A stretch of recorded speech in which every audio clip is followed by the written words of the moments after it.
آج جو ایتھیس لوگ پیغمبروں کی کرامتوں پہ اعتراض کر کے مذاق اڑاتے ہیں نا، بالکل آج ایک مذہبی طبقہ ایسا ہے جن کو علماء دیوبند سے خاص طور پر کچھ چڑ ہے. علماء دیوبند نے جو کرامتوں کے واقعات کتابوں میں نقل کیے ہیں وہ ان واقعات پر ایسے ہی مذاق اڑاتا ہے جیسے ایتھیس لوگ پیغمبروں کے معجزوں پر مذاق اڑاتے ہیں. حالانکہ کرامتیں بھی قرآن سے ثابت ہیں.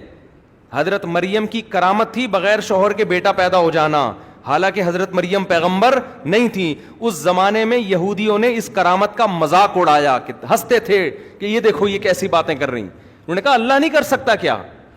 تو اسی طرح اہل اللہ کی جو کرامتیں فضائل اعمال، فضائل صدقات میں لکھی ہوئی ہیں، ان کے مذاق کی بھی یہی حیثیت ہے کہ آپ اللہ کی قدرت کے منکر ہو، خدا کچھ بھی کر سکتا ہے. ہاں فرق یہ ہے کہ اس کا ثبوت مستند دلیل سے ہونا چاہیے. وہ کرامت جو نقل کرنے والا ہے وہ کون ہونا چاہیے؟ مستند. ورنہ کرامت کے باب میں پھینکو بہت بڑے ہیں کہ یہ ہو گیا، ہمارے شیخ نے یہ کر دیا، یوں کر دیا، فلانا کر دیا، ڈھمکانا کر دیا، پتہ نہیں کیا بھی ہے کیا ہوا ہے. تو یہ دو انتہائیں ہیں جس میں لوگ گمراہ ہو رہے ہیں. ایک انتہا لبرلزم کی، سب چیزوں کا انکار کر دو، اور ایک انتہا یہ کہ آپ نے کرامتوں کا انکار کرنا شروع کر دیا.